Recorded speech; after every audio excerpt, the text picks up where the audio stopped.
നമസ്കാരം, എല്ലാവർക്കും ഇൻഫോടൈമിലേക്ക് സ്വാഗതം. ഞാൻ 2 കൊല്ലത്തോളമായി ചെയ്തു വരുന്ന സ്പോർട്സ് സംബന്ധമായൊരു ഓൺലൈൻ പാർട്ട് ടൈം ജോബിനെ കുറിച്ചാണ് ഇന്ന് ഡിസ്കസ് ചെയ്യുന്നത്. അപ്പോൾ നമ്മൾ ഇന്നത്തെ വീഡിയോ ചർച്ച ചെയ്യാൻ പോണത് എന്തൊക്കെ കഴിവാണ് ഈ ജോലിക്ക് വേണ്ടത്, എന്തൊക്കെ ജോലിയാണ് ഉള്ളത്, ഏതാണ് ഈ വെബ്സൈറ്റ്, ഏതാണ് ഈ കമ്പനി എന്നുള്ളത്, എത്രയാണ് അവരുടെ പേയ്മെന്റ്, എന്തൊക്കെയാണ്, എത്രയൊക്കെ ആണ് അവരുടെ പേയ്മെന്റ്, എങ്ങനെയൊക്കെയാണ് പേയ്മെന്റ്. അഞ്ചാമത്തത്, ഇതിനെ ഞാൻ കമ്പ്യൂട്ടറിൽ കാണിച്ചുതരാം, എങ്ങനെ അക്കൗണ്ട് ക്രിയേറ്റ് ചെയ്യണം, അതുപോലെ എൻ്റെ അക്കൗണ്ടും എനിക്ക് കിട്ടിയ വരുമാനം എല്ലാം തെളിവ് സഹിതം കാണിച്ചുതരാം. അപ്പം ഈ കാര്യങ്ങളൊക്കെയാണ് ഇന്ന് ഡിസ്കസ് ചെയ്യാൻ പോണത്. അപ്പം ആദ്യം എന്തൊക്കെ കഴിവുകളാണ് ഈ ജോലിക്ക് വേണ്ടത്. ഈ ജോലി ചെയ്യാൻ നിങ്ങൾക്ക് വേണ്ടത് ഏതെങ്കിലും ഒരു സ്പോർട്സിനോ ഗെയിമിനെ കുറിച്ച് അത്യാവശ്യം മോശമില്ലാത്തൊരു അറിവ്. അതായത് ഇപ്പോൾ ക്രിക്കറ്റോ ഫുട്ബോളോ ടെന്നീസോ ഷട്ടിലോ കബഡിയോ ഹോക്കിയോ എന്തോ ആവട്ടെ, അതല്ലെങ്കിൽ GTA PUBG അങ്ങനത്തെ ഗെയിംസ് ആയാലും കുഴപ്പമില്ല. അപ്പം ഏതെങ്കിലും ഒരു സ്പോർട്സിലോ ഗെയിംസിലുള്ള അത്യാവശ്യം മോശമില്ലാത്തൊരു അറിവ്, പിന്നെ ഇംഗ്ലീഷ് എഴുതാനുള്ളൊരു കഴിവും. ഈ 2 കഴിവാണ് വേണ്ടത്. അതായത് സ്പോർട്സിനെ പറ്റിയുള്ള അറിവും ഇംഗ്ലീഷും. ഈ 2 കഴിവുണ്ടെങ്കിൽ നിങ്ങൾക്ക് ജോലി ചെയ്യാം. ഇനി രണ്ടാമത്തെ പോയിന്റ്, എന്താണ് ജോലി? 2 ജോലിയാണ് ഇവിടെ ഉള്ളത്. ഒന്ന്, ഫ്രീലാൻസ് ആയിട്ട് ആർട്ടിക്കിൾ എഴുതാം. അതായത് ഈ നമുക്കങ്ങനെ സ്പോർട്സിനെ പറ്റിയോ ഗെയിമിനെ പറ്റിയോ റിവ്യൂ, പ്രിവ്യൂ, ആർട്ടിക്കിൾ, ഫീച്ചേഴ്സ് അങ്ങനെയുള്ളതൊക്കെ എഴുതാം. ഇപ്പം ഞാൻ ചെയ്യുന്നത് ഈ ഫ്രീലാൻസ് റൈറ്റിംഗ് ആണ്. ക്രിക്കറ്റിനെ പറ്റിയാണ് ഞാൻ എഴുതാറുള്ളത്.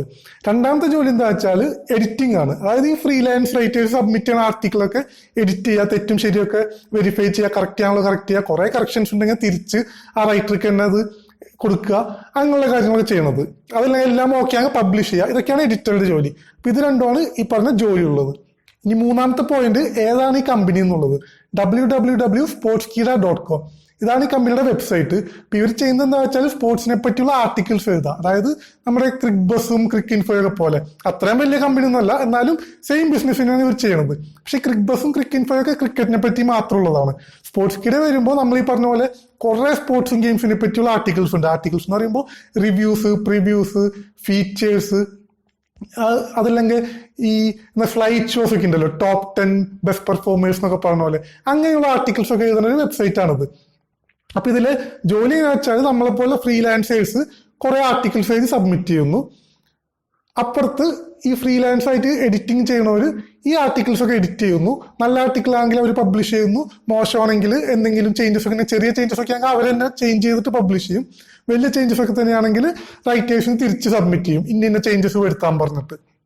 ഇതാണ് അവരുടെ ഒരു ബിസിനസ് മോഡൽ. ഇനി നാലാമത്തെ പോയിന്റ്, എത്ര വരുമാനം നമുക്ക് ഈ സൈറ്റിൽ നിന്ന് ഉണ്ടാക്കാൻ പറ്റുന്നതാണ്. ഇപ്പം ഞാൻ ചെയ്യുന്നത് ഫ്രീലാൻസ് റൈറ്റിംഗ് ആണ്. ഇപ്പം ഞാൻ ജോയിൻ ചെയ്ത സമയത്ത് എത്ര വ്യൂ കിട്ടണോ അതിനനുസരിച്ചാണ് നമുക്കുള്ള പേയ്മെന്റ്. പക്ഷെ ഇപ്പം എങ്ങനെയാണെന്ന് വെച്ചാൽ, ഇപ്പോൾ വെച്ചാൽ ഞാൻ 2 മാസം മുമ്പാണ് ലാസ്റ്റ് ആർട്ടിക്കിൾ എഴുതിയത്. അപ്പോൾ ആ സമയത്തുള്ള അവരുടെ പേയ്മെന്റ് എങ്ങനെയാണെന്ന് വെച്ചാൽ, നമ്മുടെ ആർട്ടിക്കിൾ പബ്ലിഷ് ആയി അപ്പം തന്നെ നമുക്ക് $2 കിട്ടും. പിന്നെ വ്യൂവിനനുസരിച്ച് എക്സ്ട്രാ ഈ $2 പുറമെ. ഇപ്പൊ വ്യൂ എന്ന് പറയുമ്പോൾ പല രാജ്യത്തു നിന്നും വരുന്ന വ്യൂസിന് പല വെയിറ്റേജ് ആണ്. എന്നാൽ ഏകദേശം ഒരു 1500 വ്യൂവിന് 1300, 1500 ആ റേഞ്ചിൽ വരുമ്പോൾ $1 വരും. ഈ 1500 വ്യൂ എന്നൊക്കെ പറയുമ്പോൾ പെട്ടെന്ന് വരും കേട്ടോ. നമ്മൾ വിചാരിക്കണമല്ലോ 2 ദിവസം കൊണ്ടൊക്കെ 1500 വ്യൂ ഒക്കെ കയറിപ്പോവും. നമ്മൾ നല്ലൊരു ആർട്ടിക്കിൾ ആണെങ്കിൽ 6000, 7000 വ്യൂ ഒക്കെ പോകും. പക്ഷെ എനിക്ക് 300 വ്യൂസ് വരെ വന്ന ആർട്ടിക്കിൾ ഉണ്ട്. പക്ഷെ എങ്ങനെ വന്നാലും എനിക്ക് $2 ഒരു ആർട്ടിക്കിളിന് കിട്ടും. പൊതുവെ ഏകദേശം എൻ്റെ ഒരു ആവറേജ് എടുക്കാമെങ്കിൽ 2000, 2500 വ്യൂവിന്റെ ഇടയ്ക്കാണ് ഓരോ ആർട്ടിക്കിളും വരാറ്, ആവറേജ് കേട്ടോ. ഈ പറഞ്ഞ പോലെ 300 വ്യൂ വന്ന ആർട്ടിക്കിൾ ഉണ്ട്, 12000 വ്യൂ വന്ന ആർട്ടിക്കിളും ഉണ്ട്. പക്ഷെ ഇതുമ്പോൾ ശ്രദ്ധിക്കേണ്ട കാര്യം എന്താ വെച്ചാൽ $2 ഓരോ ആർട്ടിക്കിളും മിനിമം കിട്ടിയിരിക്കും. അതാണ് ഇവിടുത്തെ പ്ലസ് പോയിന്റ്. ഇനി എഡിറ്റർക്കുള്ള വരുമാനം എനിക്ക് കൃത്യമായിട്ട് അറിയില്ല എഡിറ്റർക്ക് എത്രയാണ് പേയ്മെന്റ് എന്നുള്ളത്. എന്നാൽ 1.5 കൊല്ലം മുമ്പ് ഞാൻ ഒരാളുടെ സംസാരിച്ചപ്പോൾ അയാൾ പറഞ്ഞത് ഒരു ആർട്ടിക്കിൾ എഡിറ്റ് ചെയ്യണതിന് $1 കിട്ടുന്നതാണ്. പക്ഷെ ആ സമയത്ത് റൈറ്റർക്ക് വ്യൂസിനനുസരിച്ച് മാത്രമേ കാശ് ഉണ്ടായിരുന്നുള്ളൂ. പക്ഷെ ഇപ്പൊ റൈറ്റർക്ക് ഓരോ ആർട്ടിക്കിളിന് $2 മിനിമം കിട്ടും. അപ്പൊ എഡിറ്ററുടെ സാലറിയും മിനിമം എന്തായാലും ഒരു ആർട്ടിക്കിളിന് $2 ഉണ്ടാവുമെന്ന് ഞാൻ കണക്കാക്കണത്. ഇനിയുള്ളത് എങ്ങനെയാണ് ഈ പേയ്മെന്റ് നടക്കണമെന്നുള്ളത്. അതായത് നിങ്ങളുടെ ആർട്ടിക്കിൾ എഴുതുമ്പോൾ അപ്പം തന്നെ നിങ്ങളുടെ അക്കൗണ്ടിൽ ആ വെബ്സൈറ്റിൽ നിങ്ങൾക്ക് $2 കാണാൻ പറ്റും. പിന്നെ ഏകദേശം ഒരു $1000, അതായത് $15 ആയി കഴിയുമ്പോൾ നിങ്ങളുടെ അക്കൗണ്ടിലേക്ക് ഈ പൈസ സെറ്റിൽ ചെയ്യുക ഒരു ബാങ്ക് അക്കൗണ്ടിലേക്ക്. എല്ലാ മാസവും 20-ാം തീയതിക്ക് 25-ാം തീയതിക്ക് ഇടയിലാണ് സെറ്റിൽമെന്റ് നടക്കുന്നത്. അപ്പൊ നിങ്ങളുടെ ബാലൻസ്, അതായത് അവർ നിങ്ങൾക്ക് തരാനുള്ള ബാലൻസ് $1000 താഴെയാണെങ്കിൽ അത് അടുത്ത മാസത്തേക്ക് ക്യാരി ഫോർവേഡ് ചെയ്യും. മിനിമം ഒരു $1000 ആകുമ്പോൾ നിങ്ങളുടെ അക്കൗണ്ടിലേക്ക് ആ പൈസ കിട്ടുക. അതായത് ഏകദേശം ഒരു $14-15 ആകുമ്പോൾ ആ പൈസ നമ്മുടെ അക്കൗണ്ടിലേക്ക് കിട്ടും. അപ്പോൾ നിങ്ങൾക്ക് ഈ സൈറ്റിനെ പറ്റി ഏകദേശം ഒരു ഐഡിയ കിട്ടിയിട്ടുണ്ടാവുമെന്ന് വിചാരിക്കുന്നു. ഇനി ഞാനിത് എങ്ങനെയാണ് ചെയ്യണേ, ഞാൻ എന്തൊക്കെയാണ് ചെയ്യണത്, എങ്ങനെ അക്കൗണ്ട് ക്രിയേറ്റ് ചെയ്യണം, പിന്നെ എനിക്ക് കിട്ടിയ പേയ്മെന്റ് എല്ലാം ഞാൻ ഇപ്പോൾ കമ്പ്യൂട്ടറിൽ കാണിച്ചു തരാം. നമുക്കപ്പോൾ നമ്മുടെ വെബ്സൈറ്റ് ആദ്യം തുറക്കാം. www.sportskeeda.com ആണ് വെബ്സൈറ്റ്. അതിലിപ്പോൾ നമ്മളിപ്പോൾ ലെഫ്റ്റ് സൈഡിൽ നോക്കിക്കഴിഞ്ഞാൽ അതിലുള്ള സ്പോർട്സും ഗെയിംസും ഒക്കെ അവിടെ ലിസ്റ്റ് ചെയ്തിട്ടുണ്ടാവും. അതിൽ തന്നെ നമ്മളിപ്പോൾ ഓരോ സ്പോർട്സും തുറക്കുകയാണെങ്കിൽ, ഇപ്പോൾ ക്രിക്കറ്റ് തുറക്കുകയാണെങ്കിൽ അതിലിപ്പോൾ നടന്നുകൊണ്ടിരിക്കുന്ന ടൂർണമെൻറ്റ്സും കാര്യങ്ങളൊക്കെ ഉണ്ടാവും. ഇപ്പോൾ ഫുട്ബോളിൻ്റെ അകത്ത് ലാലിഗ, EPL അങ്ങനെ എല്ലാം ഉണ്ട്. ഇപ്പോൾ ഈ സ്പോർട്സ് തുറക്കുകയാണെങ്കിൽ തന്നെ അതിൽ പബ്ജി, GTA, പിന്നെ വേറെ ഏതൊക്കെയോ ഗെയിംസ് ഒക്കെ ഉണ്ട്. എനിക്ക് വലിയ പിടിയൊന്നുമില്ല കമ്പ്യൂട്ടർ ഗെയിംസ്. അതുപോലെ മിക്ക സ്പോർട്സുകളും ഇതിൽ കവർ ചെയ്തിട്ടുണ്ട്. ഇനി നടുക്ക് കാണുന്നതാണ് ആർട്ടിക്കിൾസ്. നമ്മളെപ്പോലെ ഫ്രീലാൻസേഴ്സ് എഴുതി ഫ്രീലാൻസിങ് എഡിറ്റേഴ്സ് എഡിറ്റ് ചെയ്ത് പബ്ലിഷ് ചെയ്ത ആർട്ടിക്കിൾസ്. ഇനി റൈറ്റ് സൈഡിൽ ആ മുകളിൽ ക്രിയേറ്റ് ഓപ്ഷൻ കണ്ടോ? ഞാനിപ്പോൾ ഓൾറെഡി ലോഗിൻ ചെയ്തിട്ടുണ്ട്. പുതിയതായിട്ട് നിങ്ങൾ ഈ സൈറ്റിൽ കയറുമ്പോൾ ഈ ലോഗിൻ ഓപ്ഷൻ ഉണ്ടാവില്ല. അപ്പോൾ ക്രിയേറ്റ് ബട്ടൺ ക്ലിക്ക് ചെയ്ത് കഴിയുമ്പോൾ നിങ്ങളുടെ അക്കൗണ്ട് ക്രിയേറ്റ് ചെയ്യാൻ പറയും. അതുമ്പോൾ നമ്മൾ യൂസർ ഐ ഡിയും പാസ്വേഡൊക്കെ സെറ്റ് ചെയ്ത് ഇമെയിൽ ഐ ഡിയൊക്കെ കൊടുത്തു കഴിയുമ്പോൾ നമ്മുടെ ഇമെയിലിലേക്ക് ഒരു മെയിൽ വരും, നമ്മുടെ അക്കൗണ്ട് വെരിഫൈ ചെയ്യാൻ പറഞ്ഞിട്ട്. അപ്പോൾ ആ ലിങ്കിയുടെ അക്കൗണ്ട് വെരിഫൈ ചെയ്യാം.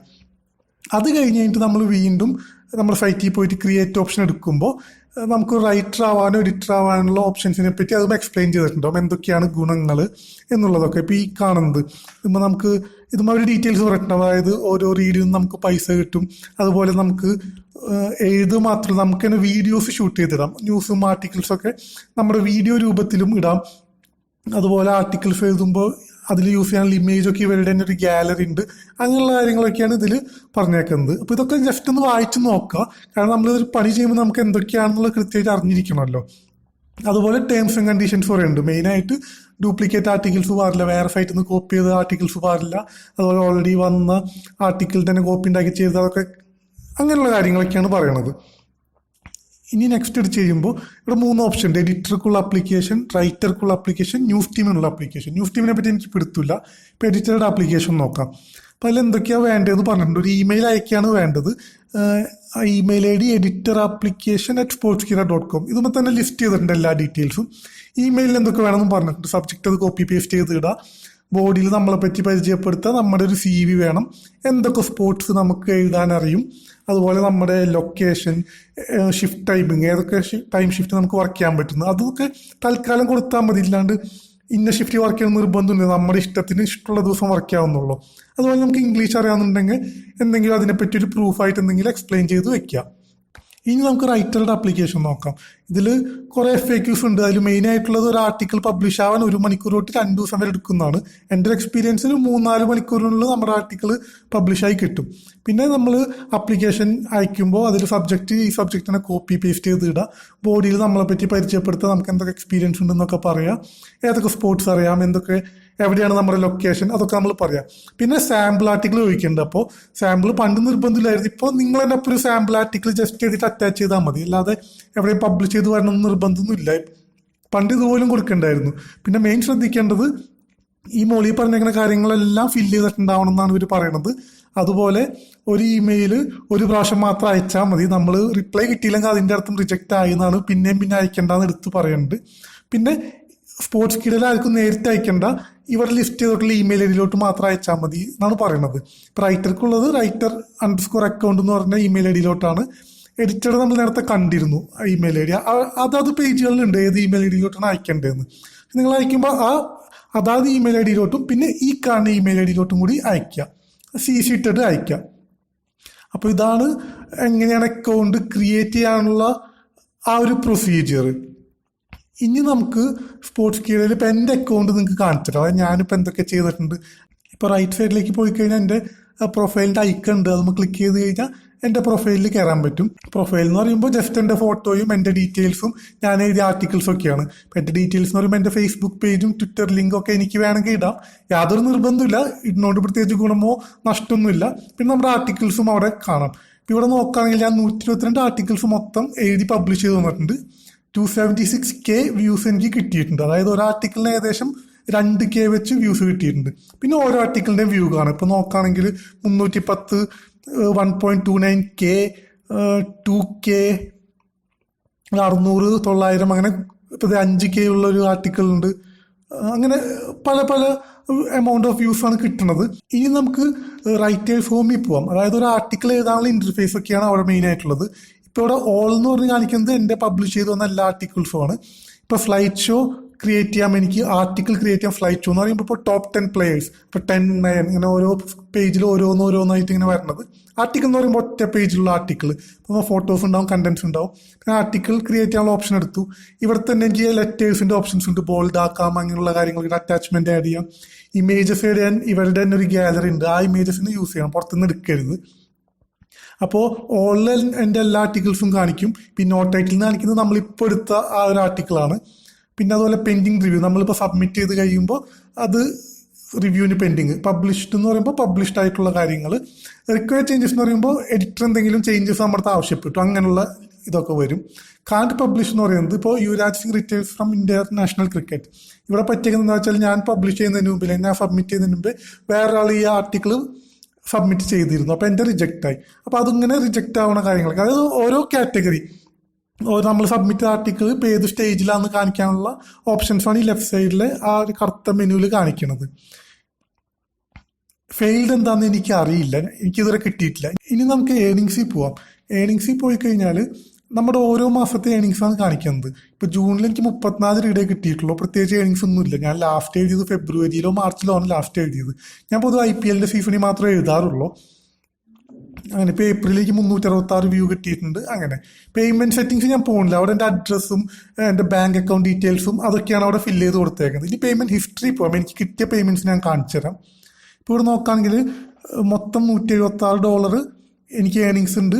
അതിൽ 176 തന്നെ പേ ചെയ്തിട്ടുണ്ട്, ബാക്കി പെൻഡിങ് നിസ്സാരം എത്രയുണ്ട്. പെൻഡിങ് $15 ആകുമ്പോഴാണ് അവർ നമ്മുടെ അക്കൗണ്ടിലേക്ക് സെറ്റിൽ ചെയ്യുന്നത്. ഇനി ഓരോ പേയ്മെന്റ് അവർ നടത്തിയത്, ഇപ്പോൾ ഏപ്രിൽ 17 $54 പേ ചെയ്തിട്ടുണ്ട്, മെയ് 21 $59 പേ ചെയ്തിട്ടുണ്ട്. അങ്ങനെ അവർ പറയുന്നത് 21 25 ഇടയ്ക്ക് സെറ്റിൽ ചെയ്യുന്നതാണ്. പക്ഷെ ഇതുപോലെ ചെറിയ വ്യത്യാസമൊക്കെ വരാറുണ്ട്. അപ്പം ഇതാണ് സ്പോർട്സ്കീഡ എന്ന് പറഞ്ഞ സൈറ്റിന്റെ ഒരു ഓവറോൾ സെറ്റപ്പ്. എൻ്റെ അക്കൗണ്ട് ഞാൻ നിങ്ങൾക്ക് കാണിച്ചു തന്നു, വളരെ സിമ്പിളാണ്. അപ്പൊ ഇപ്പൊ ഏകദേശം എല്ലാവർക്കും നല്ലൊരു ധാരണ ആയിട്ടുണ്ടാവും വിചാരിക്കുന്നു ഈ www.sportskeeda.com എന്ന സൈറ്റിനെ കുറിച്ചിട്ട്. ഞാൻ ഈ വീഡിയോ ചെയ്യാനുള്ള കാരണം എന്താ വെച്ചാൽ, നമ്മുടെ നാട്ടില് അത്യാവശ്യം കുറെ പേരുണ്ട് ക്രിക്കറ്റിനെ പറ്റി, ഫുട്ബോളിനെ പറ്റി നല്ല അറിവുള്ളവർ. അപ്പൊ ഈ അറിവ് കുറച്ച് ഒന്ന് എഴുതി പിടിപ്പിച്ചു കഴിഞ്ഞാൽ കുറച്ച് കാശാക്കി മാറ്റുന്നതിൽ വേറെ കുഴപ്പമൊന്നുമില്ലല്ലോ. അതുപോലെ കോമ്പറ്റീഷനും കാര്യങ്ങളൊന്നുമില്ല. എത്ര ഫ്രീലാൻസേഴ്സും ഉണ്ടെങ്കിൽ, എത്ര റൈറ്റേഴ്സും ഉണ്ടെങ്കിൽ എല്ലാവർക്കും ആർട്ടിക്കിൾ എഴുതാം, എല്ലാവരും പബ്ലിഷ് ചെയ്യും. എല്ലാം എന്ന് വെച്ചാൽ അത്ര റിപ്പീറ്റിംഗ് ആവാൻ പാടില്ല. അതായത് നമ്മൾ നേരത്തെ പറഞ്ഞ പോലെ ഈ വേറെ സൈറ്റിൽ നിന്ന് കോപ്പി ചെയ്ത വാർത്ത ആവരുത്. ഇപ്പൊ കോപ്പി ചെയ്ത വാർത്തയാണെങ്കിൽ നമ്മുടെ രീതിക്ക് നമ്മൾ മാറ്റി ഒറിജിനൽ കണ്ടന്റ് ആയിരിക്കണം എപ്പോഴും നമ്മൾ സബ്മിറ്റ് ചെയ്യുന്നത്. കോപ്പി റൈറ്റിന്റെ പ്രശ്നങ്ങളും അതൊക്കെ വരും. അപ്പോൾ നിങ്ങൾക്ക് ഈ കഴിവുണ്ടെങ്കിൽ, അല്ലെങ്കിൽ നിങ്ങളുടെ ഈ ഫ്രണ്ട്സിന് ഈ കഴിവുണ്ടെങ്കിൽ, അതായത് ഏതെങ്കിലും സ്പോർട്സിനെ പറ്റി അറിയാം, അല്ലെങ്കിൽ നന്നായിട്ട് ഇംഗ്ലീഷ് ഹാൻഡിൽ ചെയ്യാൻ അറിയാമെന്നുണ്ടെങ്കിൽ നിങ്ങൾ അവർക്ക് ഈ വീഡിയോ റെക്കമെൻഡ് ചെയ്യുക. അവരിത് കണ്ട് മനസ്സിലാക്കിയിട്ട് താല്പര്യം ഉണ്ടെങ്കിൽ അവരും ചെയ്യട്ടെ, കുറച്ച് കാശ് ഉണ്ടാക്കട്ടെ. മോശമല്ലാത്തൊരു കാര്യമാണല്ലോ, എല്ലാവർക്കും കുറച്ച് പോക്കറ്റ് മണിയെങ്കിലും ഉണ്ടാക്കാം ഇതിൽ കൂടെ. അപ്പൊ ഇന്നത്തെ വീഡിയോയിൽ ഇത്രയേ ഉള്ളൂ. നമുക്കപ്പോ മറ്റൊരു ടോപ്പിക്കിനെ പറ്റി അടുത്തൊരു വീഡിയോയിൽ അല്ലെങ്കിൽ അടുത്തൊരു എപ്പിസോഡിൽ സംസാരിക്കാം. അതുവരെ നമസ്കാരം.